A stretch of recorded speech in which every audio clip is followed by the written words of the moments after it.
नमस्कार दोस्तों, स्वागत है आपका एक बार फिर से ब्रेन रूट क्लासेस के अंदर।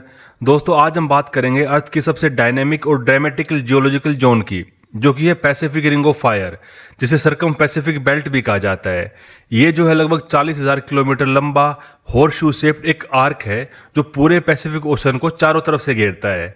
इसे रिंग ऑफ फायर इसलिए कहा जाता है क्योंकि यहाँ पे दुनिया के सबसे ज्यादा वोल्केनोज और सबसे पावरफुल अर्थक्वेक आते हैं। अगर आप ग्लोबल मैप देखें तो ये ग्लोविंग चेन की तरह दिखता है।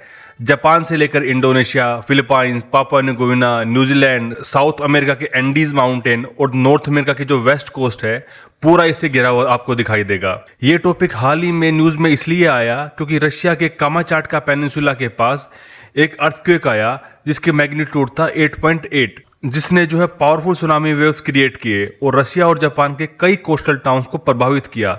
साइंटिस्ट का मानना है कि ये क्वेक शैलो रिवर्स फोल्डिंग से हुआ है। अगर दोस्तों आपको फोल्डिंग के बारे में डिटेल में पढ़ना है तो आप चैनल में जो ज्योग्राफी लेक्चर सीरीज है उसमें जाके आप इसको डिटेल में देख सकते हो। दोस्तों इस फोल्डिंग की वजह से अर्थ क्रस्ट का एक हिस्सा दूसरे के ऊपर कंप्रेशनल फोर्सेस की वजह से चढ़ गया। ये घटना फिर से रिमाइंड कराती है कि रिंग ऑफ फायर कितना सिस्मिक और वोल्केनिक हॉटस्पॉट है और यहाँ रहने वाले लाखों लोगों के लिए कितना बड़ा रिस्क है ये। अब समझते हैं कि पैसिफिक रिंग ऑफ फायर असल में है क्या।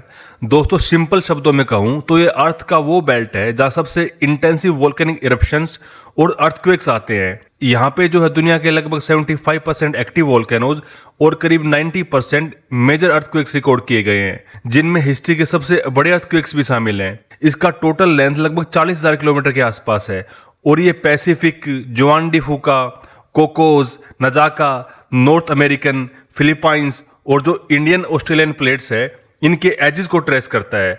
मतलब पूरी प्लेट बाउंड्रीज का एक विशाल नेटवर्क यहाँ मिलता है। दोस्तों ज्योग्राफिकली ये एरिया जो है काफी फैसिनेटिंग है। आपको यहाँ पे 750 से ज्यादा वोल्केनोज मिलेंगे। आइकॉनिक पीक्स जैसे कि जापान का माउंट फिजी, यूएस का माउंट सेंट हेलेना, इंडोनेशिया का माउंट तंबोरा इसी चेन का हिस्सा है। अगर अर्थक्वेक्स की बात करें तो चिली का 1960 का 9.5 मैग्नीट्यूड का अर्थक्वेक, 1964 का अलास्का का अर्थक्वेक और 2011 का जापान का तोकु अर्थक्वेक सभी जो है इस पैसिफिक रिंग ऑफ फायर के एग्जाम्पल हैं।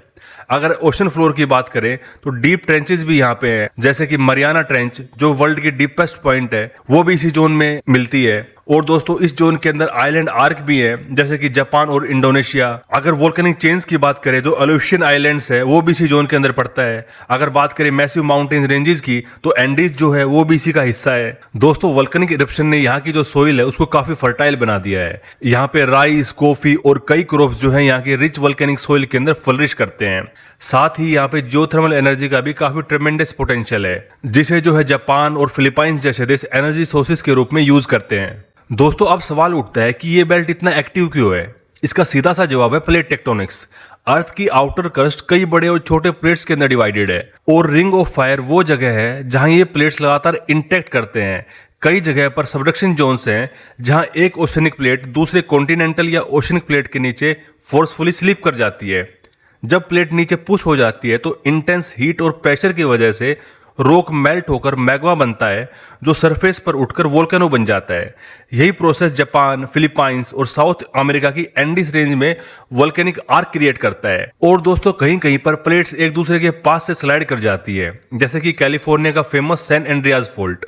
यहाँ मेजर अर्थक्वेक्स आते हैं लेकिन वोल्केनोज कंपैरेटिवली कम होते हैं। कुछ जगहों पर प्लेट्स एक दूसरे से दूर खिंचती है, इन्हें डाइवर्जेंट बाउंड्रीज कहा जाता है। दोस्तों इन सब को आप ज्योग्राफी लेक्चर सीरीज के अंदर आप डिटेल में समझ सकते हो। डाइवर्जेंट बाउंड्री क्या होता है, कन्वर्जेंट बाउंड्री क्या होता है, सबडक्शन जोन क्या होता है, इन सब को मैंने वहां पे डिटेल में एक्सप्लेन किया है। दोस्तों डाइवर्जेंट बाउंड्री का अच्छा खासा एग्जांपल है ईस्ट पैसिफिक राइज, जहां पे सी फ्लोर स्प्रेडिंग और न्यू क्रस्ट फॉर्मेशन होती है। और कुछ वोल्केनिक आइलैंड जैसे कि Hawaii island actually plate boundaries पर नहीं बल्कि हॉटस्पॉट से बने हैं, जहां पे मेंटल से हीट का नैरो प्लम ऊपर आता है और क्रस्ट को मेल्ट करता है। ये सारी प्रोसेस कंबाइन होकर रिंग ऑफ फायर को वर्ल्ड की सबसे एक्टिव सिस्मिक जोन बना देती हैं। दोस्तों अगर ह्यूमन और इकोलॉजिकल पर्सपेक्टिव देखें तो इसका इम्पैक्ट काफी बड़ा है। यहाँ पे रेगुलर अर्थक्वेक्स, वोल्केनिक इरप्शंस और रिजल्टिंग सुनामीज डेंस पॉपुलेशन को डायरेक्ट रिस्क के अंदर डाल देते हैं। Japan, Philippines, Indonesia, Chile, Mexico और यूएस वेस्ट कोस्ट जैसी कंट्रीज को बार बार नेचुरल डिजास्टर फेस करने पड़ते हैं। सिर्फ ह्यूमन लाइफ ही नहीं, इकोनॉमिक्स और इंफ्रास्ट्रक्चर भी बार बार डिस्टर्ब होता है। 2011 का जापान तोकु क्वेक और सुनामी इसका पेनफुल एग्जाम्पल है, जिसने न्यूक्लियर पावर प्लांट तक को डैमेज कर दिया था। दोस्तों फिर भी रिंग ऑफ फायर सिर्फ डिस्ट्रक्शन का सिंबल नहीं है, ये साइंटिफिक रिसर्च और इकोनॉमिक अपॉर्चुनिटीज का भी सेंटर है। Plate tectonics, earthquake mechanisms, volcanic activity, इन सब को स्टडी करने के लिए ये एक लिविंग लेबोरेटरी है। यहाँ की जियोथर्मल एनर्जी क्लीन इलेक्ट्रिसिटी का सस्टेनेबल सोर्स है। गोल्ड, कॉपर और रेयर अर्थ मिनरल्स जैसे रिच मिनरल्स डिपॉजिट यहाँ के वोल्केनिक प्रोसेस की वजह से बने हैं। फर्टाइल वोल्केनिक सॉइल एग्रीकल्चर को बूस्ट करती है, जिससे मिलियंस ऑफ पीपल जो है इनडायरेक्टली फायदा उठा पाते हैं। दोस्तों पैसिफिक रिंग ऑफ फायर हमें अर्थ की रेस्टलेस नेचर का सबसे विविड एग्जांपल देता है। यहाँ पे कन्वर्जिंग, कोलाइडिंग और स्लिपिंग प्लेट्स लगातार कॉन्टिनेंट्स और ओशन फ्लोर को शेप कर रहे हैं। ये रीजन हमें दिखाता है कि नेचुरल रिसोर्सेज और नेचुरल हैजार्ड साथ साथ एग्जिस्ट करते हैं।